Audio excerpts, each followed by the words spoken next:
Hello बच्चा लोग मेरे, कैसे हैं आप लोग और कैसी चल रही है आप सभी लोग की पढ़ाई लिखाई। तो आज की ये जो हमारी क्लास है ना बच्चे, आज हम लोग इस क्लास में पढ़ने वाले हैं समास टॉपिक। और अगर अभी तक आपको समास में परेशानी, आज समास पढ़ने के बाद आपका समास से संबंधित कोई भी प्रश्न गलत नहीं होगा। तो चलिए देखते हैं कि इसके पहले वाली क्लास में हम लोगों ने क्या किया था। तो इसके पहले वाली क्लास में बच्चा हम लोगों ने महत्वपूर्ण प्रश्नों का संग्रह किया था। यानी कि अभी तक हमने जितने भी टॉपिक कवर किए थे उन टॉपिक से संबंधित वो क्वेश्चन जो कि आपके प्रीवियस ईयर में आए हैं या फिर आने वाले एग्जाम में आ सकते हैं, उनको हम लोगों ने किया था। तो चलिए चलते हैं, देखते हैं आज की क्लास में हम लोग क्या क्या पढ़ने वाले हैं बच्चे। आज का जो हमारा टॉपिक है वो है समास। तो सबसे पहले हम लोग जानेंगे कि भैया ये समास आखिर होता क्या है। फिर बच्चा हम लोग क्या पढ़ेंगे, समास के भेद को पढ़ेंगे। और फिर हम लोग क्या करेंगे, समास से संबंधित कुछ महत्वपूर्ण प्रश्न, वो प्रश्न जो आपके एग्जाम में आ चुके हैं, उनको हम लोग चलेंगे। तो भाई कमर की पेटी को कस लीजिए और चलिए जल्दी से चलते हैं।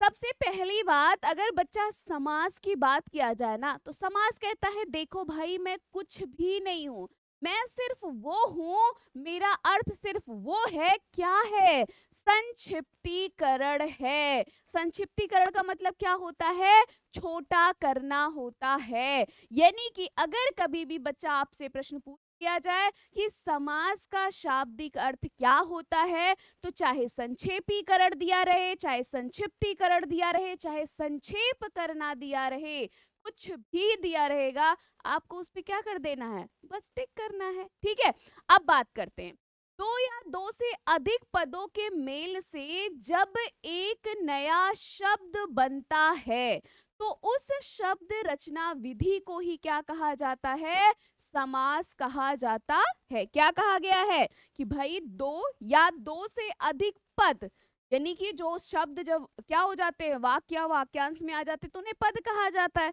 तो भाई उन्हीं पदों से मिलकर जब आपको एक नया शब्द मिलेगा तो उसी का जो विधि है उसके बनने का, बस वही तो है, क्या है, जो है समास। अब देखो, जैसे था भाई एक स्नान थे और दूसरा क्या थे, गृह थे। जब इन दोनों को हमने मिलाया तो क्या बना, स्नान गृह बना, समासिक शब्द बना ना। दस था प्लस आनंद था, इन दोनों को हमने मिलाया तो क्या बना, दसानन बना। ये दो दो शब्द हैं। अब दो या दो से अधिक शब्द में, जैसे एक शब्द हो गया हिंदी, दूसरा हो गया प्रचार और तीसरा हो गया बच्चा क्या, हिंदी प्रचार सभा, यानी कि तीसरा सभा था। तो ये दो या दो से अधिक शब्द बन गए ना। तो अब देखो, समास रचना में दो शब्द या पद होते हैं, मतलब मुख्यतः 99% आपके क्या होते हैं, समास में दो शब्द, जिन्हें आप क्या कहते हैं, पद कहते हैं। और ये कह रहे हैं कि भाई उनका जो पहला पद होगा ना, उसे आप एक अन्य नाम से और भी जानेंगे, और वो अन्य नाम क्या है, पूर्व पद। यानी कि क्या समझ में आया, चाहे पहला पद लिख के देगा उन्हें, चाहे पूर्व पद। और जो इनका दूसरा पद होता है ना, उसे उत्तर पद या फिर बच्चा अंतिम पद भी कहते हैं। और इन दोनों के समास से बना जो नया पद होता है वो क्या कहलाता है बच्चा, समस्त पद या फिर समासिक पद कहलाता है। सभी को क्लियर हो गया। अब जैसे देखिए 10 प्लस आनंद, अब यहाँ पे क्या है, आप देख रहे हो ना, 10 शब्द क्या है, पूर्व या फिर प्रथम पद हो गया, आनंद शब्द क्या हो गया, उत्तर या अंतिम पद हुआ ना। अब आपका एक समस्त पद क्या बना, दसानन बना। घोड़ा प्लस सवार, ठीक है, अब इसका अंतिम समस्त पद क्या बना, अंतिम पद क्या बन गया इसका, या फिर क्या हो गया, समासिक पद क्या बना इसका, घुड़सवार बना। क्लियर हो गया सभी को इतना। समास का मतलब क्या होता है बच्चा, संक्षेपीकरण, संक्षिप्तकरण या फिर छोटा करना। समास किसे कहते हैं, तो जब दो या दो से अधिक पदों के मेल से एक नया शब्द बनता है तो उसकी जो रचना होती है उसे क्या कहते हैं, समास। पद कितने होते हैं, तो बस दो पद। पहले को क्या कहते हैं, प्रथम या पूर्व पद। अंतिम को क्या कहते हैं, उत्तर या फिर अंतिम पद। बस कुछ नहीं है, तैयार हो गया इतना। कहीं कोई परेशानी है, कुछ नहीं है, है ना।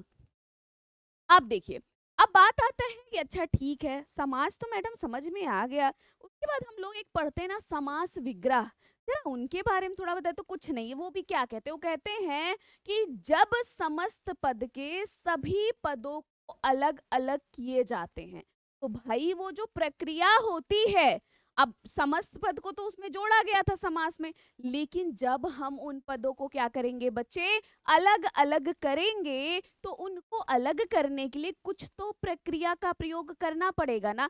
तो बस उनको अलग करने के लिए जो प्रक्रिया प्रयोग किया जाता है, हमारी हिंदी में उसे क्या कहा जाता है बच्चे, समास विग्रह कहा जाता है। जैसे सीता राम, ठीक है। अब इनका अगर हम इनको जब तोड़ेंगे, ठीक, समास को तोड़ना ही विग्रह है, तो किसमें टूटेगा, सीता और राम में। जैसे यथा संभव, ठीक, जैसा संभव हो, प्रत्यक्ष, आंखों के सामने, प्रति प्लस अक्ष में टूटेगा ना। माखन चोर, माखन को चुराने वाला। देशभक्त, देश का भक्त। नल नील, नल और नील। तो ये जो है ये समस्त पद है, यानी कि ये समासिक शब्द है, और जो हम उनको पूर्व रूप में ला दिए, जो हमने उन्हें तोड़ दिया, वही हमारा क्या था बच्चे, विग्रह था। तो समास क्या है, समास विग्रह क्या है, ये सभी को क्लियर हो गया ना। Very nice, very good. अब देखो, अब बात आता है समास के भेद की, ठीक है। तो समास के जो आप भेद पढ़ते हो अव्ययी भाव समास, तत्पुरुष, कर्मधारय, द्विगु, द्वंद्व और बहुब्रीहि समास पढ़ते हैं, ठीक है।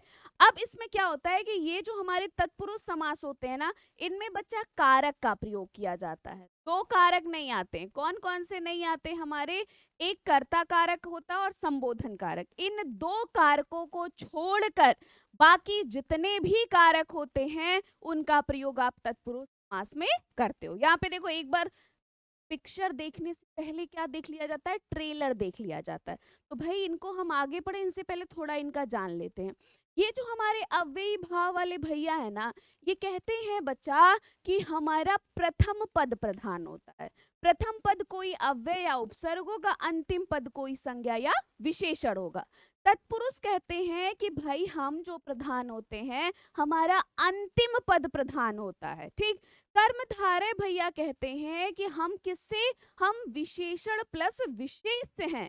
यानी कि अगर आपको विशेषण प्लस विशेष, उपमेय और उपमान की बात किस का समास में की जाती है, तुरंत विकल्प देखिएगा और आपको दिखाई देगा कर्मधारय, आपको तुरंत टिक कर देना। द्विगु वाले भैया कहते हैं कि हमारा जो पहला पद है वो संख्यावाची है और अंतिम पद क्या है, संज्ञा है। द्वंद कहते हैं कि देखो भैया हम दोनों समान रहेंगे, ठीक है। अगर पहला मतलब हम दोनों प्रधान है, ये नहीं कि हम प्रधान, पहला प्रधान है दूसरा प्रधान नहीं, नहीं, हम दोनों पद प्रधान है। बहुब्रीहि कह रहा है कि हमें दोनों से कोई मतलब नहीं है, हमें जो अर्थ मिलता है वो किसका, तीसरा अर्थ मिलता है। यानी किसी प्रकार का प्रश्न पूछा जाएगा ऐसे चुटकी बजा के, विशेषण विशेष में आता कर्मधारय में, ठीक है। संख्यावाची कौन सा विशेषण, द्विगु है। दोनों पद प्रधान किसके होते हैं, द्वंद्व के होते हैं। अंतिम पद प्रधान किसके होते हैं, तत्पुरुष होते हैं। प्रथम पद प्रधान किसके होते हैं, अव्ययी भाव के। और दोनों पद प्रधान किसके होते हैं, बहुब्रीहि के। बस हो गया, खत्म बवाल, ठीक है ना, क्लियर हो गया ना बच्चे। देन किसी को किसी प्रकार की कोई समस्या नहीं ना। अब देखिए, सबसे पहले हमारे कौन है, अव्ययी भाव भैया। ये कह रहे हैं इनका पहला पद अव्यय होता है और यह क्रिया विशेषण के रूप में प्रयोग होते हैं। मतलब सिंपल सी देख लो, एकदम सिंपल सा समझिए। अव्ययी भाव समास जो कहता है, आपने ये पढ़ा कि हर समास में दो पद होते, ठीक है। अब अव्ययी भाव समास में कितने पद हो गए, दो पद हो गए, ठीक। इनका जो पहला पद है उसको क्या कहेंगे आप, प्रथम पद बोलेंगे, और जो इनका अंतिम पद है उसे आप अंतिम पद या फिर उत्तर पद बोलते हैं ना। अब ये जो बच्चा इनका पहला पद होता है ना, ये क्या होता है बच्चे, ये प्रधान होता है। एकदम सिंपल सा वे में समझिए। और जो बच्चे इनके अंतिम पद होते हैं वो क्या होते हैं, अप्रधान होते हैं, ठीक। इनका जो प्रथम पद होता है वो क्या होता है, वो या कोई अव्यय या फिर बच्चे क्या होता है, उपसर्ग होता है, ठीक है। और जो इनका अंतिम पद होता है वो कोई संज्ञा या फिर बच्चा क्या होगा, कोई विशेषण शब्द होता है। यानी कि अब इनको देखना है, अगर कभी भी आपको पहचानना है ना कि इसमें अव्ययी भाव समास है या नहीं है, तो बच्चा बस आपको क्या कर देना, पीछे से देखना है इन्हें हमेशा। पीछे आपको एक पूरा शब्द अगर मिल रहा है, एक पूरा शब्द, तो आपको तुरंत बता देना है वो आपका अव्ययी भाव समास है। सिर्फ इसी में ये चीज होगा, आगे आपको आधा अधूरा वाला दिखेगा क्योंकि वो अव्यय या उपसर्ग होते हैं। ठीक है, अब देखिए जैसे शीघ्र आपको पूरा शब्द है, दिन, संभव, अगर मान लीजिए लिख के दे दिया बेकाम, ठीक है, तो काम आपका एक पूरा पूरा शब्द हो गया। आजीवन आपको लिख के दे दिया गया तो क्या हो जाएगा, जीवन आपको पूरा पूरा शब्द मिलके दिया दिया ना। आमरण अगर आपको लिख के दिया तो आपको क्या है, आपको पीछे पूरा मरण शब्द आपको दिखाई दिया। तो जब भी बच्चे कभी भी आपको अव्ययी भाव समास को देखना है, आपको कुछ नहीं करना है, आप हमेशा इन्हें पीछे देखेंगे तो आपको एक पूरा शब्द मिलेगा क्योंकि इनका अंतिम पद कोई संज्ञा या विशेषण शब्द होता। आप तुरंत बता देंगे ये हमारा क्या है, अव्यय, क्योंकि इनका पहला पद अव्यय जिन्हें आप परिवर्तित नहीं कर सकते उपसर्ग होता है। ठीक है, क्लियर हुआ ना सबको? अब कोई भी प्रश्न पूछा जाएगा आप आराम से बता ले जाएंगे। डन ना बच्चे? और एक चीज और है, पदों की आवृत्ति होने पर भी यदि जो शब्द हैं उनकी पुनरावृत्ति हो रही है, उनकी आवृत्ति हो रही है, तब भी आपको क्या है, आपको तुरंत बता देना वो अव्ययी है। जैसे कानो कान, हाथों हाथ, ठीक है, लात लात, अब यहीं पे दे दिया जाए पल पल, धीरे धीरे, धीरे धीरे, कुछ भी ऐसा लिख के दे दिया, धीरे धीरे, दिनों दिन, दिन, रातों रात। ठीक है, तो यदि शब्दों की पुनरावृत्ति होती है यानी कि पदों की आवृत्ति होती है तो भी वहां पे क्या बता देना, आपका अव्ययी भाव समास बताना है। क्लियर हो गया अव्ययी भाव समास? क्या करना है, क्या ट्रिक है अव्ययी भाव, हमेशा पीछे आपको एक पूरा शब्द अगर मिल रहा, आगे आधा अधूरा जैसा कुछ दिखाई दे रहा, अव्ययी भाव समास। ठीक है, प्रथम पद प्रधान है, प्रथम पद अव्यय या उपसर्ग है, अंतिम पद क्या होते हैं, अप्रधान होते हैं, वो संज्ञा या विशेषण शब्द होते हैं। यदि पदों की आवृत्ति हो रही है तो वो भी वहां पे भी कौन सा समास हो जाएगा, आपका अव्ययी भाव समास हो जाएगा। क्लियर ना बच्चे? अगर कहीं पे कोई भी ऐसा पॉइंट आता है ना जो नहीं समझ में आता तो बेझिझक होके कि मैम ये चीज नहीं समझ में आया, ठीक है ना, आप एक बार पूछोगे हम आपको 10 बार बताएंगे। अब देखिए अगले हैं हमारे तत्पुरुष भैया, और ये कह रहे हैं कि जिस समास में अंतिम शब्द यानी कि उत्तर पद प्रधान होता है, यानी कि आपका तत्पुरुष समास क्या कह रहा है, तत्पुरुष भाई दो पद हैं, ठीक, एक हमारा क्या है बच्चा, पूर्व पद या फिर जिन्हें आप कहते हो प्रथम पद, हमारा क्या है बच्चा,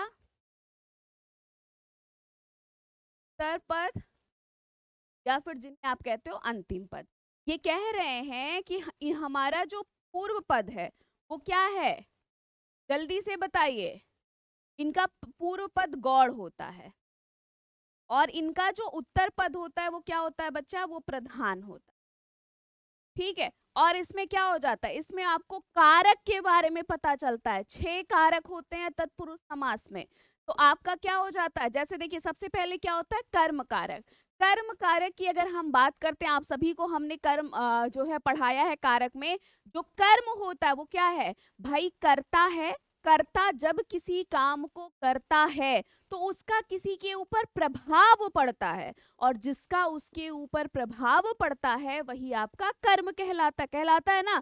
तो हम लोगों ने कारक में एक वाक्य के माध्यम से पढ़ा था, यहाँ पे हम लोग क्या है, 2 पदों के माध्यम से पढ़ेंगे, लेकिन हमें किसका बोध होगा, प्रभाव का बोध होगा। तो कर्म तत्पुरुष में क्या होता है, कर्ता और संबोधन नहीं होते हैं, एक बात आप याद रखिएगा, 2 को छोड़कर 6 कारकों का प्रयोग किया जाता है। तो कर्म तत्पुरुष किसका बोध कराता है, ये प्रभाव का बोध कराता है। जैसे देखिए अब 2 वाक्य सो, विषधर, विष को धारण करने वाला, यानी कि कोई कर्ता है जिसने क्या किया, विष को धारण किया, उस कर्ता का प्रभाव किसके ऊपर पड़ रहा है, विष के ऊपर पड़ रहा है ना, यानी कि प्रभाव किसके, विष के ऊपर। हमें कर्म का बोध हो रहा है ना। सिर तोड़, सिर को तोड़ने वाला, यानी कि कोई करता है जिसने तोड़ने का कार्य किया, किसका कार्य किया, सिर को, ठीक है, उसका प्रभाव सिर के ऊपर पड़ रहा है ना।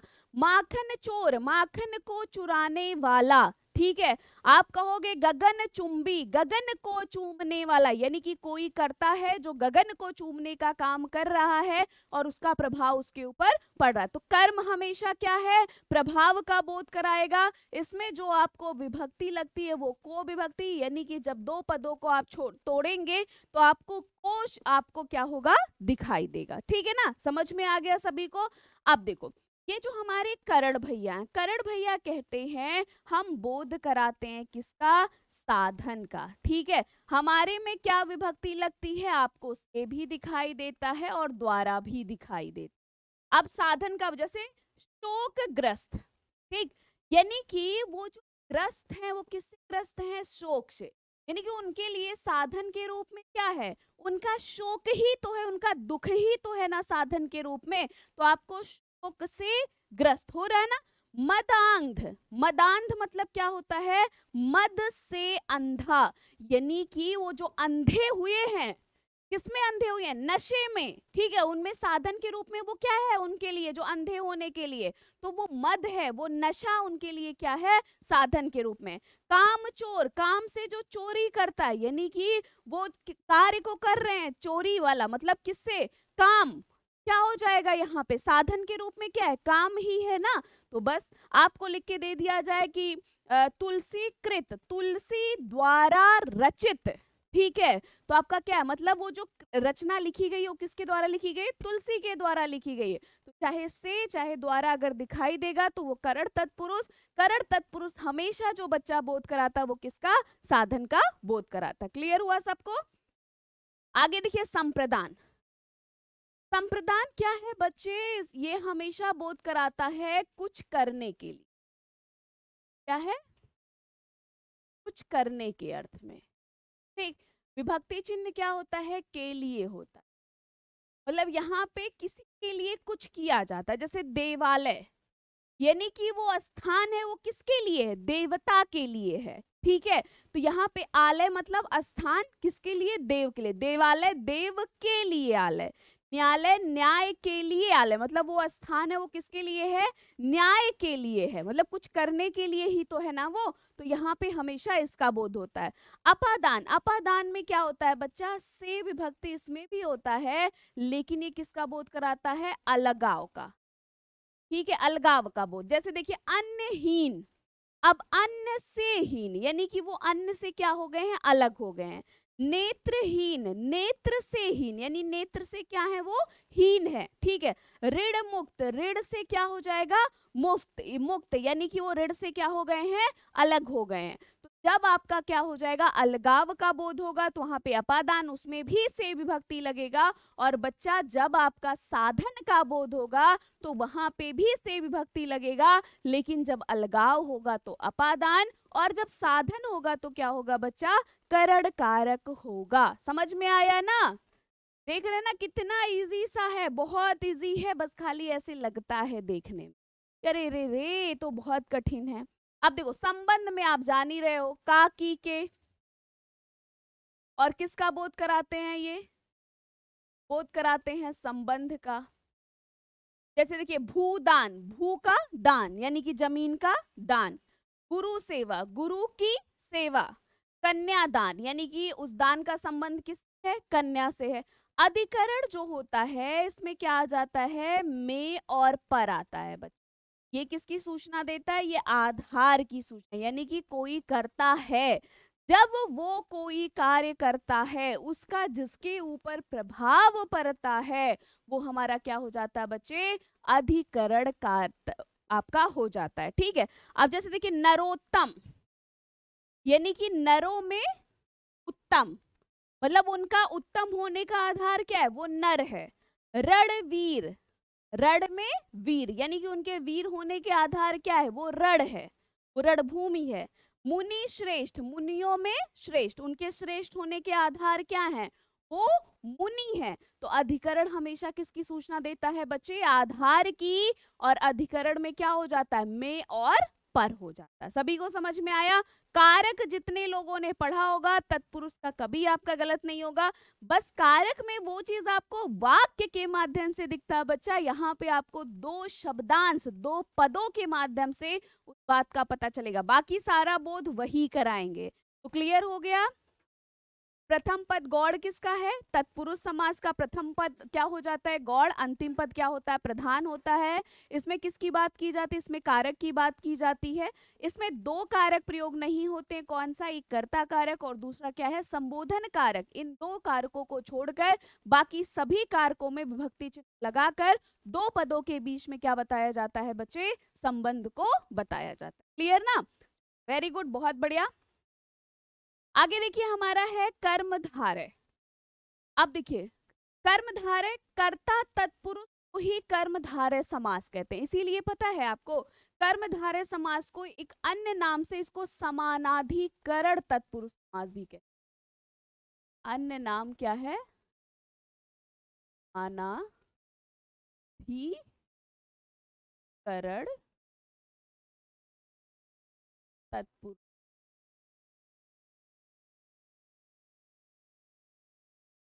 ठीक है, ये इनका अन्य नाम है, क्योंकि इन्हें कर्ता तत्पुरुष ही क्या कहा जाता है? कर्मधारय समास। मतलब ये उन्हीं के रूप होते हैं। और कर्मधारय समास में क्या है? सिंपल सी बात है, इसमें विशेषण और विशेष मिलता है। क्या मिलता है इसमें? अगर कभी भी आपसे पूछा जाए भाई विशेषण प्लस विशेष बराबर कौन सा समास है, क्या बताएंगे आप? तुरंत बताएंगे वो है कर्मधारय। ठीक है ना? विशेषण प्लस विशेष में और उपमेय और उपमान भी मिलता है। उपमेय और क्या बच्चा? उपमान। जिसकी तुलना की जाए, कि क्या करते हो? जिसकी तुलना की जाती है उसे उपमेय, और बच्चा जिससे तुलना की जाए, से तुलना की जाएगी, वो आपका क्या कहलाएगा? उपमान कह। ठीक है, आप जैसे देखो महाकाव्य दिया ना, महान काव्य, ये काव्य हमारा विशेष हो गया। इसकी विशेषता कौन सा शब्द बता रहा? महान बता रहा है ना। महात्मा यानी कि महान आत्मा, आत्मा आपका विशेष शब्द हो गया। इसकी विशेषता कौन सा शब्द बता रहा है? महान शब्द बता रहा है। नील कमल, अब नीला कमल, कमल शब्द आपका विशेष, इसका विशेषता क्या हो गया? नीला शब्द बता रहा है ना। आपको क्या लिख के दे दिया? आपको लिख के दे दिया मृग नैनी, मृग नैनी यानी कि क्या? मृग के समान, के मृग के समान नयन जिसके, यानी कि हम उनके नैनों की तुलना कर रहे हैं। ठीक है, किससे? मृग के नयन से, यानी कि नयन क्या हो गए? उपमेय हो गए। और किससे तुलना कर रहे हैं? मृग के नयनों से कर रहे हैं, तो मृग हमारा क्या हो गया बच्चा? उपमान हो गया। क्लियर हुआ सभी को? कुछ नहीं है कर्मधारय में, क्या होगा? विशेषण प्लस विशेष बराबर कर्मधारय। उपमेय और उपमान की बात किसमें की जाती है? कर्मधारय। कर्मधारय समास को अन्य नाम से क्या कहते हैं? कर्ता तत्पुरुष या फिर समानाधिकरण तत्पुरुष समास के नाम से भी इनको क्या किया जाता है? जाना जाता है। ठीक है ना बच्चे? और अब बात आती है कि मैम कभी कभी ना कुछ बातें जो है वो बहुब्रीहि में वही चीज दिया रहता है और कुछ कर्मधारय में, ये बड़ा कंफ्यूजन करता है, समझ में नहीं आता है। तो देखो बच्चे, अगर कभी भी मान लीजिए पीतांबर दिया है आपको, क्या दिया? पीतांबर, और आपको ऐसे ब्रैकेट में लिख के दे दिया पीला वस्त्र, बताइए कौन सा समास है? अब बहुब्रीहि और कर्मधारय दोनों दिया है, कभी गलती से आपको बहुब्रीहि पे नहीं लगाना है, तब ये आपका कर्मधारय है। खाली अगर बच्चा आपको लिख के दे दिया पीतांबर में कौन सा समास है, और आपके विकल्प में बहुब्रीहि और कर्मधारय दोनों दिया है बच्चे, तो फर्स्ट प्रेफरेंस पर आपका क्या रहेगा? वो बहुब्रीहि। अब मान लीजिए पीतांबर दिया है और लिखा है पीला है अंबर जिसका, पीला है अंबर जिसका, ठीक है। अब ये लिखा तो भी आपका क्या लगाना है, अब ये बहुब्रीहि हो गया, जिसका, जिससे, ऐसे शब्द अगर दिख गए तब भी आपको क्या बता देना, वो बहुब्रीहि, लेकिन पीला है जो अंबर, अगर ये लिख के दिया बच्चा तो कर्मधारय है। समझ में आया या फिर कोई दिक्कत? अगर कहीं पे किसी भी प्रकार की कोई परेशानी होगी, कोई भी ऐसा पॉइंट हुआ जो नहीं समझ में आया होगा बच्चे, क्या करना है, उसे बेझिझक होके पूछना है। एक बार नहीं, दो बार नहीं, 10 बार पूछिए, जब तक कि वो पॉइंट समझ में, ये नहीं कि हाँ ठीक है समझ लेंगे, ये वाला नहीं होना चाहिए, ठीक है ना। नहीं तो आएगा प्रश्न, फिर गलत करके आओगे, फिर हम ही याद आएंगे, अरे अरे अरे काश मैम पूछ लिया होता, बहुत याद आ रही थी आप एग्जाम के टाइम पे, है ना। देखो द्वंद, ये तो कहते हो ये वाला समास तो मैम ऐसे ही चुटकी बजा के सही हो जाता है, इसको तो समझ में नहीं आता क्या पढ़े। देखो द्वंद का शाब्दिक अर्थ होता है टकराव, और टकराव किसमें होता है, बराबर वालों में होता है ना। ये थोड़ी ना कोई बेचारा कमजोर एकदम ऐसे पतला दुबे कोई हट्टा कट्टा है, ठीक। अब दोनों में टकराव थोड़ी ना होगा, बेचारा फूंक देगा उड़ जाएगा, बेचारा वैसे हार गया है। तो टकराव हमेशा किसमें होता है, बराबर वालों में। तो बस द्वंद का अर्थ ही यही होता है। तो जहां पर दोनों पद प्रधान होंगे वहां पे हमारा क्या होगा, द्वंद समास। और द्वंद समास में क्योंकि दोनों पद प्रधान होते हैं इसलिए इनके बीच में आपको योजक चिन्ह, ठीक है। जैसे माता पिता, माता और पिता, और जब इनका विग्रह करते हैं ना तो आपको और अथवा यवम ये शब्द आपको दिखाई देंगे।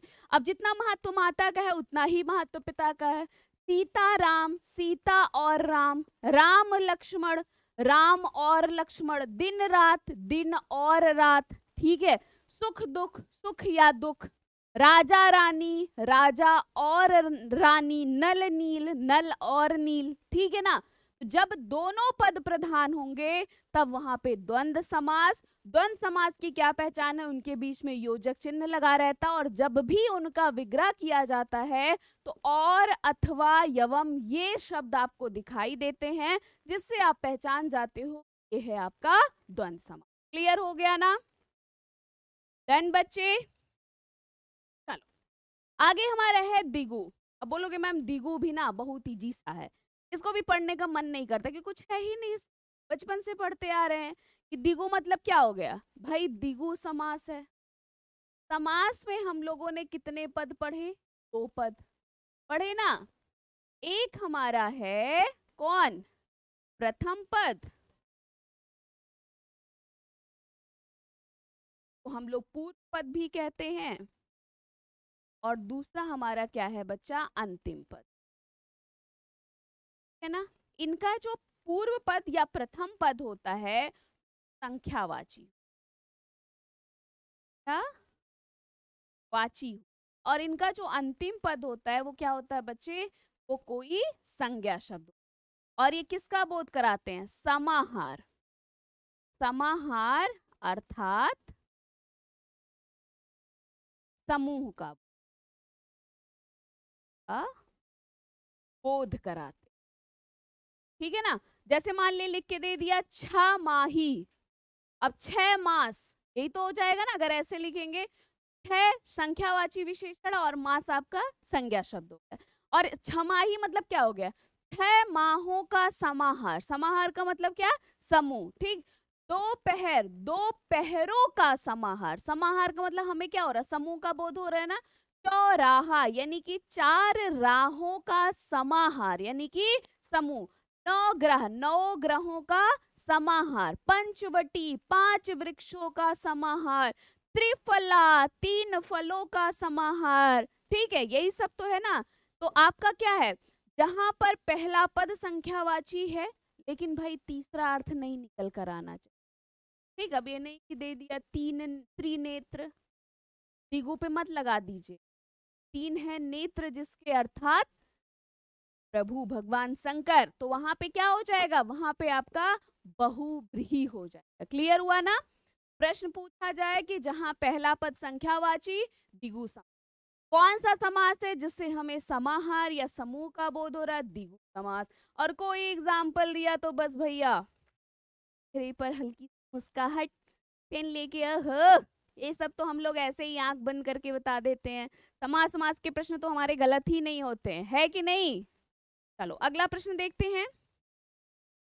बहुब्रीही, बहुब्रीही वाले भैया कहते हैं सब ठीक है, तू प्रधान, हम प्रधान, वो अप्रधान, सब अपने अपना देख लो, ठीक। हम तो भैया कोई पद प्रधान नहीं रहेंगे। तो ये क्या होता है, जिस समास का कोई पद प्रधान नहीं रहेगा, अर्थात समस्त पद को जब आप मिलाएंगे तो आपको एक अन्य पद मिलेगा, वो प्रधान रहेगा। यानी कि जिस समास का कोई पद प्रधान ना हो, तीसरा पद जिसमें प्रधान होता है वही है हमारा बहुब्रीही समास कहलाता है। अब नीलकंठ लिख के दिया, नीला है कंठ जिसका, अर्थात वांश बोध हो रहा है कि नहीं। अब थोड़े ना हम कंठ नीला कर लें तो हम नीलकंठ बन जाएंगे, हैं कह दोगे हाँ नीला कंठ करने से थोड़े नीलकंठ। अब मान लीजिए एक प्रश्न आया था, जैसे एक एग्जाम में आया था कि नीलकंठ पेड़ पर बैठा है, कंठ मतलब पैसेज के थ्रू था, पेड़ पर बैठा है, ठीक है। और आपसे पूछा गया कि ये नीलकंठ में कौन सा समास हो, अंडरलाइन करके। तो अब क्या है, अब आपके ऑप्शन में बहुब्रीही और कर्मधारय दोनों दिया, तो आप क्या लगाएंगे, इसमें कभी भी बहुब्रीही नहीं होगा ना। अब ये आपका क्या हो जाएगा, कर्मधारय। क्यों कर्मधारय होगा, क्योंकि देखो यहाँ पे अगर हम इसका नीला कंठ हो जाएगा कि नहीं, नीला कंठ, यानी कि उस कंठ की विशेषता कौन सा शब्द बता रहा है, नीला शब्द बता रहा है। अब नीलकंठ पेड़ पर बैठे हैं, यानी कि कोई है, वो पक्षी भी हो सकता है, कुछ भी हो सकता है जिसका कंठ क्या है, नीला।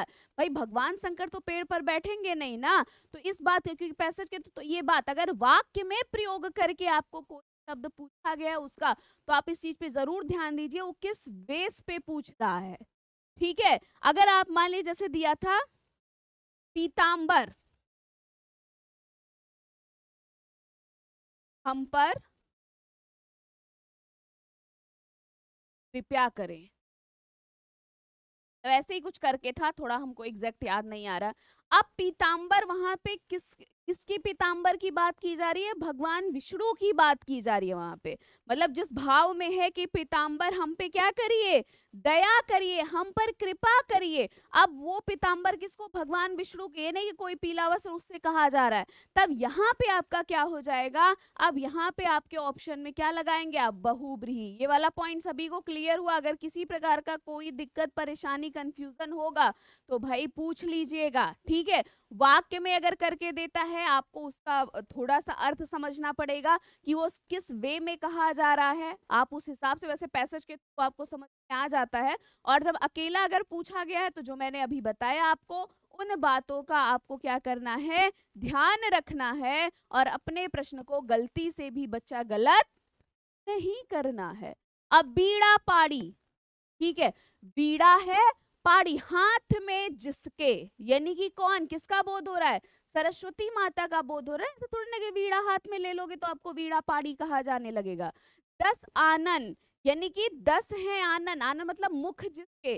अब ऐसा थोड़ी कि 10 मुख लगा लोगे तो रावण बन जाएंगे, रावण रावण रावण है वो, ठीक है। तो दशानन किसको, रावण को ही कहा जाता है। तो ये क्या हो जाएगा आपका, जब आपको दोनों पदों से कोई मतलब नहीं होता है, आपको एक तीसरे पद का बोध होता है, एक तीसरा अर्थ मिलता है, तब वहां पे आपका क्या हो जाता है, बहुब्रीही समास हो जाता है। और बहुब्रीही और कर्मधारय में क्या बताया है, अगर कभी भी आपको अकेला कोई दिया है, ठीक है, और वो आपको दोनों, आपको लग रहा है कि भाई इसमें हमें विशेषण विशेष मिल रहा है, तो आपको फर्स्ट प्रेफरेंस पे बहुब्रीही को करना है। अगर वाक्य में प्रयोग करके दिया है तो उसके भाव को समझना है कि किस भाव में वो पूछ रहा है, वो बहुब्रीही के भाव में पूछ रहा है या कर्मधारय के, तब उसको लगाना है। यदि अंतिम में जिसका जिसके मतलब जिसकी ऐसे शब्द अगर आपको दिखाई दे विग्रह करके, तब आपको हमेशा किस पे लगा देना है, बहुब्रीही पे लगा देना है। ये पॉइंट सभी को क्लियर हो गया,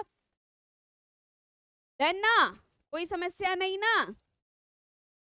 चलो वेरी गुड, बहुत बढ़िया। बाकी बच्चा अगर कहीं पे कुछ भी ऐसा लगे, कोई भी पॉइंट ऐसा लगे कि ये चीज नहीं समझ में आया है, बेझिझक होके, ठीक है, बिना शर्माए देना है। नहीं तो वही वाला, फिर पछताए होत का जब चिड़िया चुग गई खेत, है। हाँ, फिर वही वाला हाल हो जाएगा, ठीक है ना। चलो आ जाओ भाई, अब हम लोग करते हैं कुछ प्रश्न, ताकि आपका एक बार क्या हो जाएगा, ये सारे प्रीवियस ईयर के क्वेश्चन हैं और कुछ क्वेश्चन ऐसे भी हैं जो कि आ सकते हैं, इंपॉर्टेंट है, ठीक है। तो आप सभी का एक बार जब क्वेश्चन करोगे ना, तो आपको बताना है कितने प्रश्न आपके सही हो रहे हैं, कौन कौन से प्रश्न आपके गलत हो रहे हैं। कम से कम आपका एक बार पूरा क्या हो जाएगा, रिवीजन हो जाएगा। देखो, विशेषण और संज्ञा के संबंध वाले शब्द में कौन सा समास होता है, बस पूछ किया, अब हमने बता दिया। क्या बताया, कौन सा है, कर्मधारय। हमने पढ़ा कि भाई विशेषण प्लस विशेष बराबर कर्मधारय क्या हो जाता है, समास हो जाता है। और इसमें किसकी, या फिर उपमेय और उपमान की भी अगर बात की गई, तो वहां पे भी हमें कौन सा समास दिखाई देगा, कर्मधारय समास दिखाई देगा। क्लियर ना, प्रश्न पूछा जाएगा, गलती से भी गलत नहीं हो। चलो वेरी गुड, बहुत बढ़िया। रसोई घर में कौन सा समास है, तत्पुरुष, द्विगु, कर्मधारय या फिर द्वंद्व। रसोई घर में कौन सा समास है। हाँ, अब इसका विग्रह करोगे तो क्या हो जाएगा, रसोई के लिए घर, यही तो होगा ना, के घर, यानी कि वो जो घर है वो किसके लिए है, वो रसोई के लिए है। क्या है, संप्रदान तत्पुरुष हो जाएगा ना, लेकिन भाई अब संप्रदान है नहीं, तो हमें क्या लगा देना है, तत्पुरुष समास, पहला विकल्प हमें टिक कर देना है। चलो वेरी गुड, बहुत बढ़िया। प्रतिदिन में कौन सा समास है, द्विगु, बहुव्रीहि, अव्ययी भाव या फिर द्वंद्व समास। प्रतिदिन, बस क्या किया हमने, हमने पीछे से देखा और हमें एक पूरा शब्द क्या दिखाई दिया, दिन। बस जब ऐसा हुआ, प्रति क्या हो गया, एक आपका उपसर्ग हो गया, तो आपका क्या हो जाएगा, अव्ययी भाव समास। क्या पढ़े हो अव्ययी भाव समास में, अव्ययी भाव समास का जो अंतिम पद है, अंतिम पद क्या होता है, वो अप्रधान होता है, ठीक है। और इनका अंतिम पद जो होता है वो क्या होता है, वो कोई संज्ञा या फिर क्या होता है बच्चे, विशेषण शब्द होता है। और इनका जो प्रथम पद होता है उसके बारे में क्या पढ़ा है आप सभी लोगों ने, का जो प्रथम पद होता है क्या है, वो है प्रधान। और वो क्या हो जाता है, वो कोई अव्यय या फिर बच्चा क्या होता है, तर्क होता है। वेरी गुड, बहुत बढ़िया। और जब क्या होगा, जब शब्दों की पुनरावृत्ति होगी तो भी हमें वहां पे लगा देना है अव्ययी भाव। दिनों दिन, रातों रात, पल पल, धीरे धीरे, दिन दिन, रात रात, कुछ भी लिख के दे दिया ना बच्चे। चलो वेरी गुड, बहुत बढ़िया। राम लक्ष्मण में समास बताना है, द्विगु, द्वंद्व, बहुव्रीहि या फिर अव्ययी भाव। राम लक्ष्मण, बस क्या हो जाएगा, वेरी गुड, द्वंद्व। राम और लक्ष्मण क्या हो जाएगा, राम और लक्ष्मण हो जाएगा ना। मतलब जितना महत्व किसका है, राम का है, उतना ही महत्व लक्ष्मण का है। जब आपसे पूछा जाएगा कि भाई दोनों पद प्रधान किस समास के होते हैं, बस आपको बता देना है द्वंद्व समास, ठीक है। अगला प्रश्न है हमारा, चंद्रशेखर में कौन सा समास है, कर्मधारय, द्वंद्व, द्विगु या फिर बहुव्रीहि। चंद्रशेखर में कौन सा समास है, चंद्रमा है जिनके शिखर पर, उन्हीं को चंद्रशेखर कहा जाता है। चंद्रमा है शिखर पर जिसके, यानी कि वो है चंद्रशेखर। यहाँ पे क्या तीसरा पद मिल रहा है ना, तो बहुव्रीहि हमारा कौन सा, डी वाला। क्या पूछा जाए अगर, तीसरा पद, तीसरा पद प्रधान, का होता है तो बहुब्रीहि। बहुब्रीहि की सबसे खास बात है भगवान जी का नाम आता है, ठीक है। अगर भगवान जी के नाम वाला कोई ऐसा शब्द दे दिया गया है जिसमें भगवान जी जो है आए कि हाँ ये भगवान जी का नाम है, तो वहां पे लगा देना बहुब्रीहि। बस इतना दिमाग में रखना है, कभी गलती से नहीं, ठीक है ना बच्चे। हानि लाभ में कौन सा समास है? द्वंद, बहुब्रीहि, द्विगु या फिर अव्ययी भाव? क्या हो जाएगा? द्वंद, हानि या लाभ, या तो हानि होगा या तो क्या हो जाएगा, लाभ होगा, यही तो होगा ना। तो आपका कौन सा ए वाला जो विकल्प है वो इस प्रकार का। किस समास का अंतिम पद प्रधान होता है? तत्पुरुष, कर्मधारय, द्विगु, द्वंद। अंतिम पद प्रधान किसका होता है?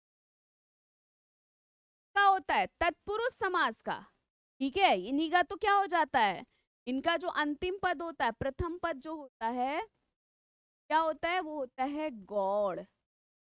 गौड़ मतलब होता है ये विशेषता उत्पन्न कर, जैसे गंगा जल। अब जल मुख्य शब्द है, जल की विशेषता कौन सा शब्द प्रयोग कर रहा है, कौन दे रहा है, गंगा।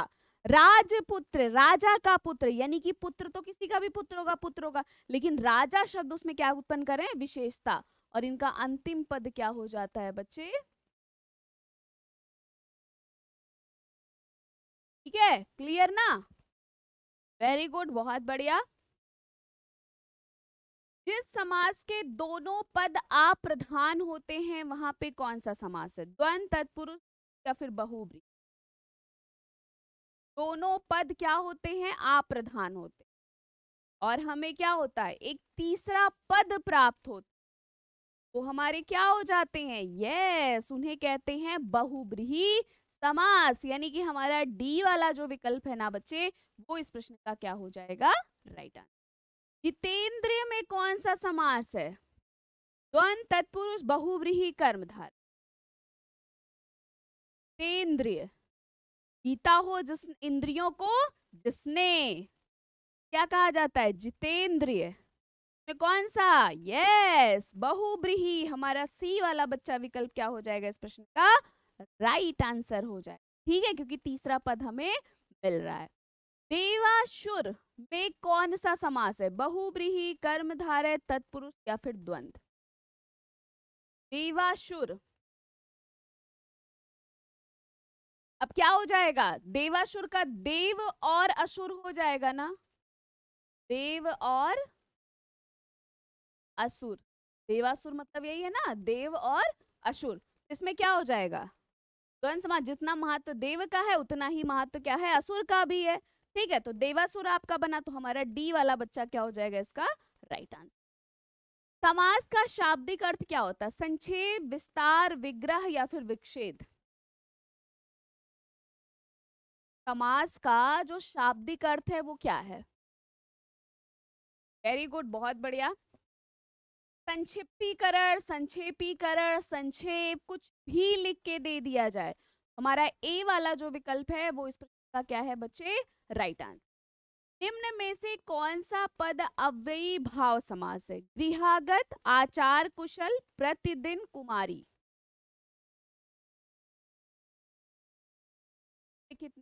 कौन सा पद अव्ययी भाव समास? बस अव्ययी भाव समास जैसे पूछना है, हमें पीछे से देखना है और सिर्फ हमें ये वाले दिखे ना, में क्या है, आपको आगे अधूरा पीछे पूरा पूरा शब्द मिल रहा है। तो प्रतिदिन यानी कि प्रत्येक दिन, दिन दिन आप कुछ भी कह सकते हैं उसका विग्रह। तो हमारा सी वाला जो विकल्प है वो इस प्रश्न का बच्चे राइट आंसर, ठीक है। प्रतिदिन यहाँ पे कर ली, डन ना, वेरी गुड, बहुत बढ़िया। तो आज हम लोगों ने क्या पढ़ा, हम लोगों ने पढ़ा का क्या अर्थ था, संक्षेप है। और क्या समास में पद कितने होते हैं, ये पढ़ा, समास में दो पद थे, एक होता है प्रथम या फिर पूर्व पद और एक होता है अंतिम या फिर जिन्हें हम क्या कहते हैं, उत्तर पद कहते हैं, यही तो पढ़ा था ना। अब आपसे अगर क्या प्रश्न पूछा जाए समास के, तो भाई समास के हमने क्या पढ़े, 6 भेद पढ़े। आपसे प्रश्न पूछा जाए कि प्रथम पद प्रधान किस समास का होता है, अव्ययी भाव समास का। अंतिम पद प्रधान किसका होता है, तो तत्पुरुष समास का आप सभी ने पढ़ा। दोनों पद प्रधान किसके होते हैं? तो भाई हमारे द्वंद्व समास के होते हैं। विशेषण प्लस विशेष किस में मिलता है? हमारे कर्मधारय समास में मिलता है। संख्यावाची विशेषण का कौन बोध कराता है? तो हमारा जो द्विगु समास है वो करवाता है। समाहार का बोध किस होता है? द्विगु समास से होता है। किसी भी प्रकार का प्रश्न पूछा जाएगा अगर, ठीक है, शब्दों की पुनरावृत्ति होने पर कौन सा समास बनता है, तो भी आप बता ले जाएंगे। अव्ययी भाव, जिसमें दिनों दिन, रातों रात, पल पल, दिन दिन, कुछ भी ऐसा शब्द आपको दिखाई दे रहा था ना, तो ये सारी चीजें आप बता दें। होमवर्क क्या है? होमवर्क है समास के टॉपिक को अच्छे से पढ़ना है। उससे संबंधित जो भी प्रश्न आपको दिखाई देंगे वो प्रश्न आपको क्या करना है? करके आना है, ठीक है। बाकी कहीं पे किसी प्रकार की दिक्कत होगी तो वो चीज आपको क्या करना है बच्चे? ना है कि मैम ये चीज नहीं समझ में आया, आप एक बार पूछोगे, हम आपसे 10 बार आपको बता, लेकिन किसी प्रकार की कोई दिक्कत आपको नहीं होनी चाहिए, ठीक है। तो पढ़ के आइएगा। बाकी मिलते हैं आपसे अगली क्लास में और करेंगे आपसे बहुत सारी बातें। थैंक यू बच्चा लोग, ख्याल रखिएगा अपना, मस्त रहिए, धन्यवाद।